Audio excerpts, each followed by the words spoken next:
Vamos continuar nosso estudo de lógica matemática, onde estamos estudando as propriedades de uma condicional. Nessa aula nós vamos estudar o conceito de recíproca, de inversa e de contrapositiva.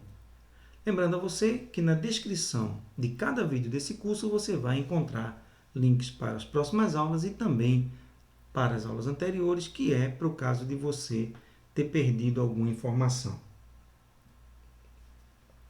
Quando você tem uma condicional, existem 3 proposições associadas a ela.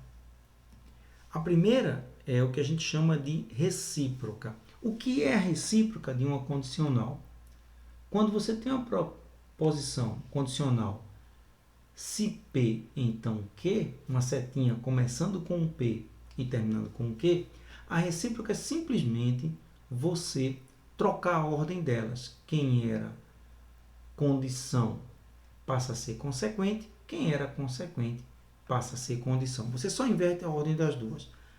Por exemplo, se na condicional você tem se hoje é segunda, então haverá aula, a recíproca é o contrário. Se houver aula, então hoje é segunda. Basicamente, é isso que é uma recíproca.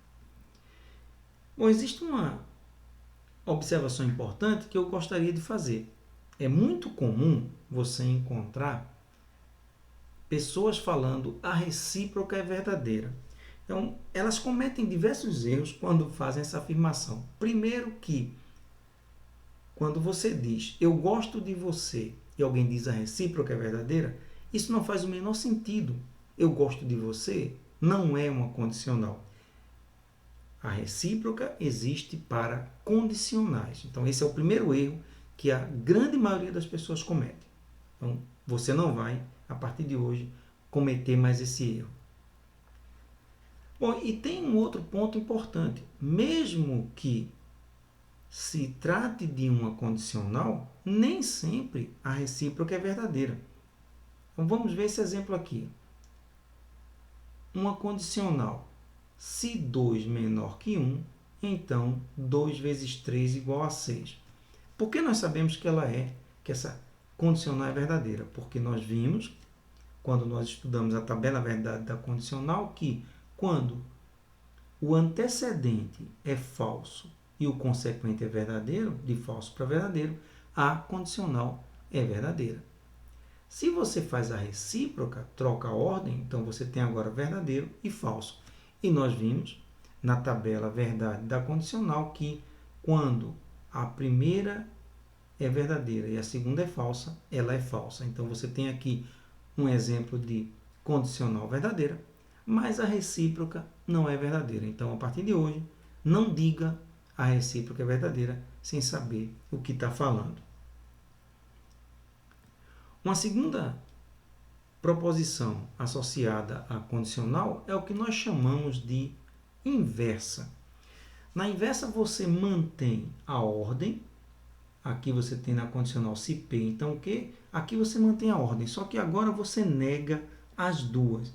Então, se a condicional é se P, então Q, a inversa é se não P, então não Q. Como é que ficaria isso num exemplo? Condicional.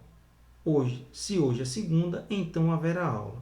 A inversa seria se hoje não é segunda, negando, então não haverá aula, negando também. Uma terceira proposição associada à condicional é o que a gente chama de contrapositiva. E como é que é a contrapositiva? Ela é uma composição, digamos assim, de uma recíproca e de uma inversa. Por quê? Porque a condicional é se P, então Q. Você nota que na contrapositiva, o Q e o P trocaram de lugar. Então, é como se você aplicasse uma recíproca. Mas você vê também que as duas foram negadas. É como se você estivesse trabalhando com a inversa. Então, eu costumo dizer que é uma mistura de recíproca com inversa da contrapositiva. Então, o que é a contrapositiva?